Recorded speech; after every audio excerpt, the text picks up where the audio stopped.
На этой неделе одним из самых цитируемых деятелей в украинской и проукраинской благосфере стал сенатор от Запорожской области. Речь не о каком-то политике из Украины, там никаких сенаторов не существует. В центре внимания оказался Дмитрий Рогозин, который виртуально представляет Запорожье в Российском Совете Федерации, а в действительности воюет среди запорожских степей. Рогозин дал почти часовое интервью, где рассказал о личных подвигах на передовой, как, спасая жизнь своим подчиненным, пережил удар химарсом и, как будто вспомнив свое околонацистское прошлое, поделился собственной расовой теорией. Так вот, по мнению сенатора, в Украине проживают 3 категории людей. Во-первых, русские, во-вторых, вырусь, которые антропологически остались русскими, но утратили исконный русский дух, а в-третьих, всякая прочая субстанция, в которой нет не только духа, но и русской крови. Возьмите гражданскую войну, там, да, значит, 100 лет тому назад. Они же вот этих красноармейцев пилили там, этими тупыми пилами. Было дело? Было. Разрывали на конях. Они получают удовольствие. Вот они, я говорю, у них это, особо... Но они же такие же русские, как и мы. То есть, вот откуда это взялось? Нет, они не русские. Я имею в виду, что там есть русские.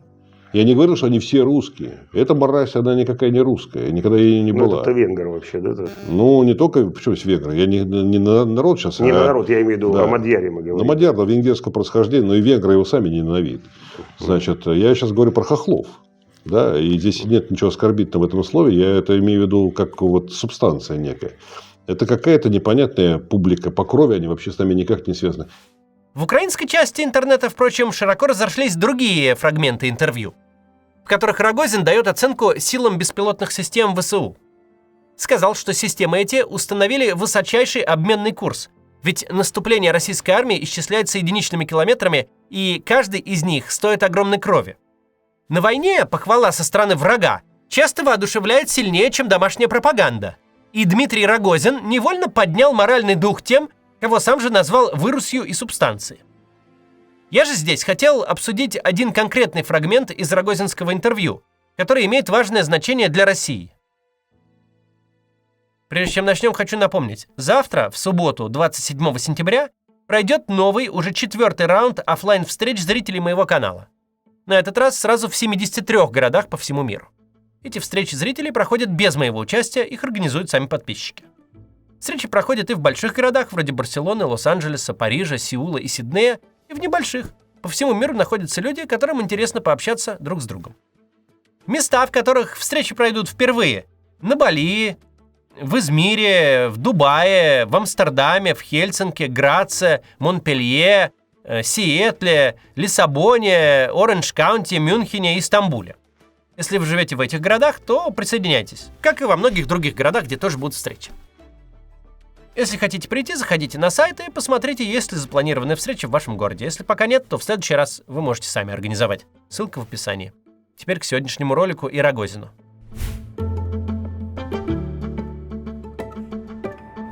По мнению Рогозина, у той части украинских граждан, которая не является русской, жестокость и садизм являются едва ли не врожденными чертами, как и изобретательность на поле боя.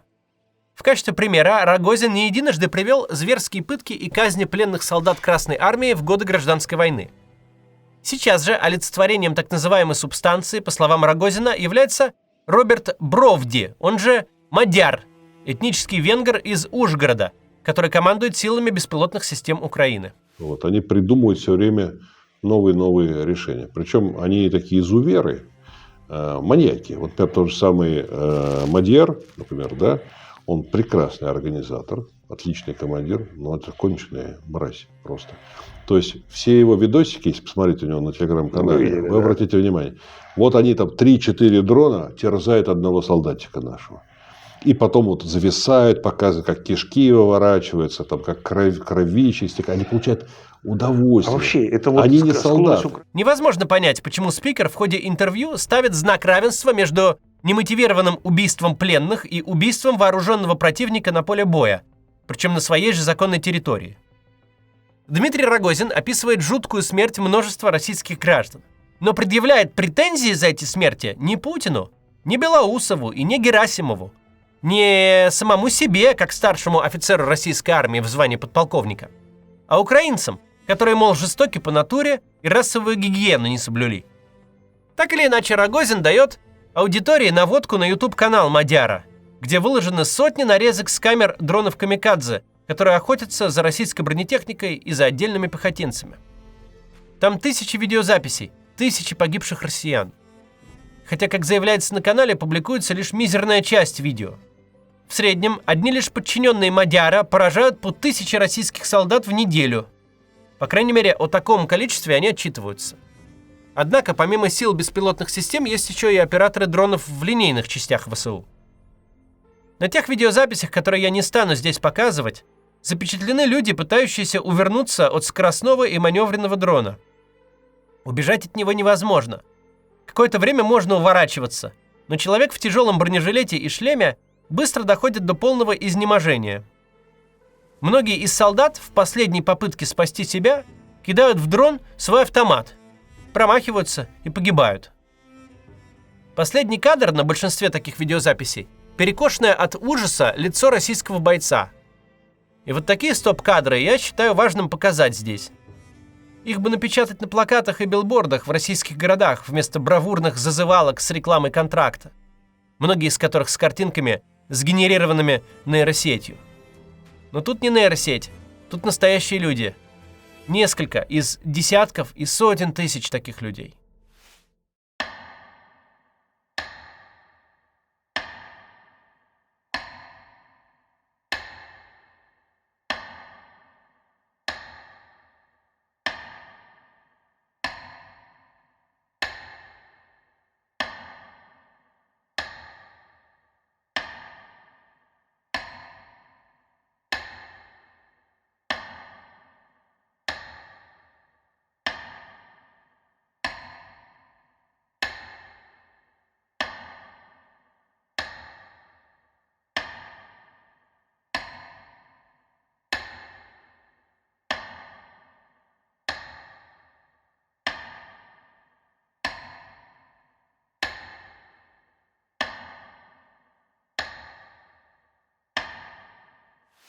Многие, если не большинство этих людей, до сих пор числятся пропавшими без вести. В России десятки тысяч семей, которые ничего не знают о судьбе родных.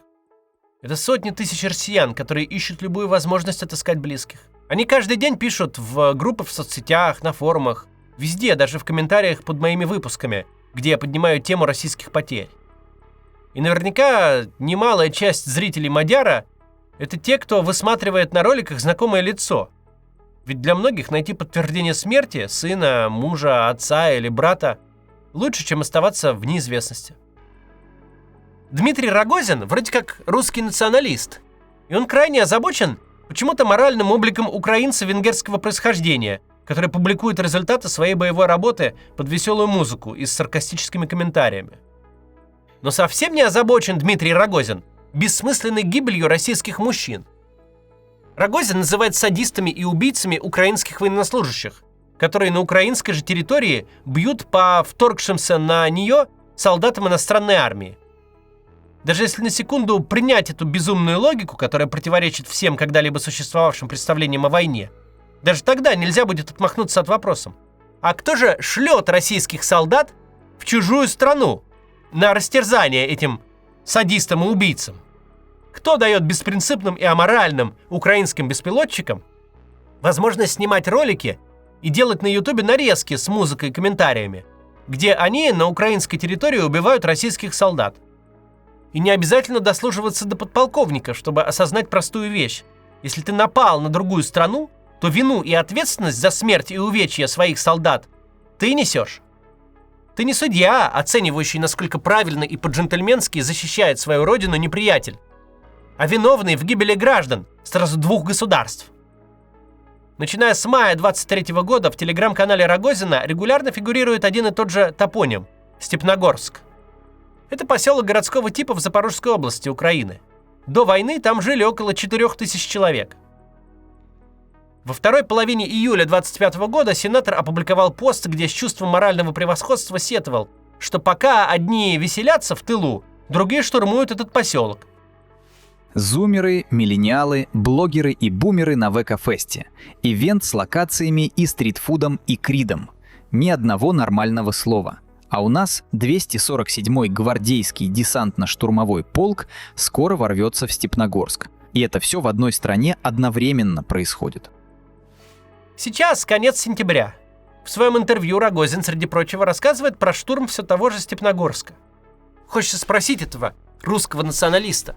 Число погибших, пропавших без вести и искалеченных российских солдат уже превысило довоенную численность населения поселка или пока нет? А те 4000 степногорцев, которые при непосредственном участии Рогозина потеряли свои дома, это, по его мнению, русские люди или какая-то там субстанция? В первом случае непонятно, зачем же Рогозин уже более 2 лет уничтожает их квартиры. А во втором неясно, зачем он и его товарищи шлют российских солдат в заведомо враждебные земли, где их убьют люди, чью жестокость и изощренность в красках описывает сам же сенатор. Можно ведь просто не лезть в Степногорск этот и в другие населенные пункты Запорожской области, в частности и Украины в целом. —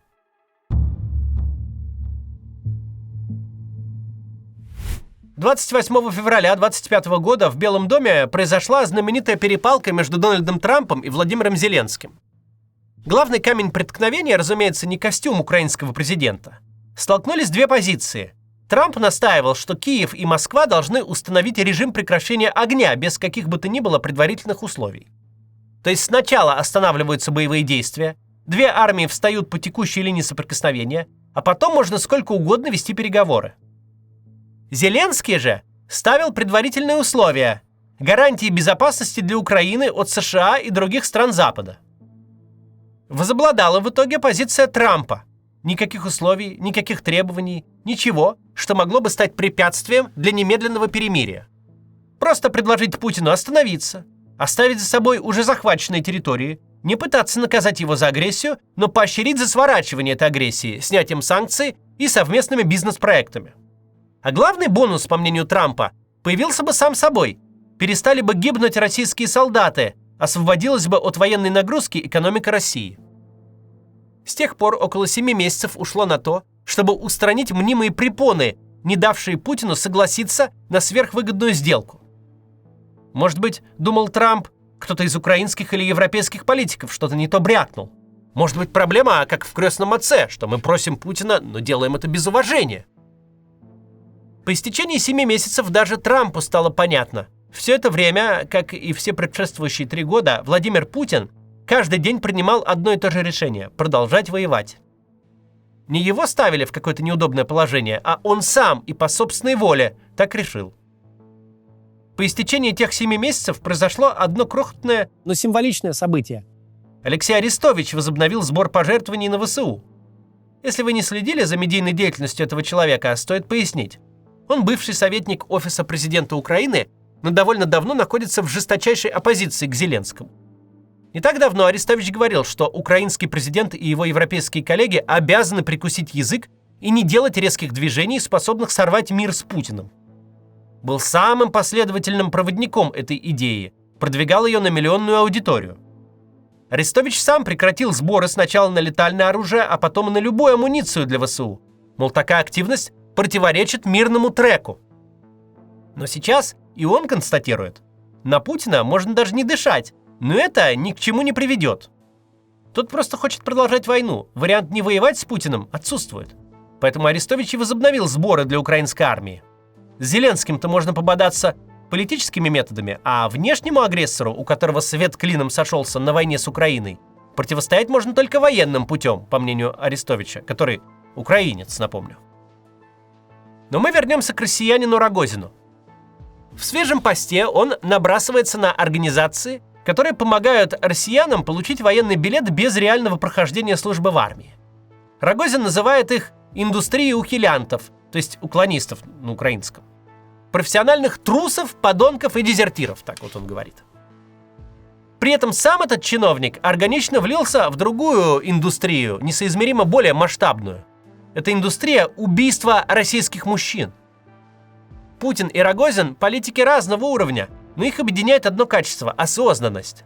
В случае Путина развеяны все иллюзии, будто ему не дают нормальной стратегии выхода из войны, сохранением лица и все такое.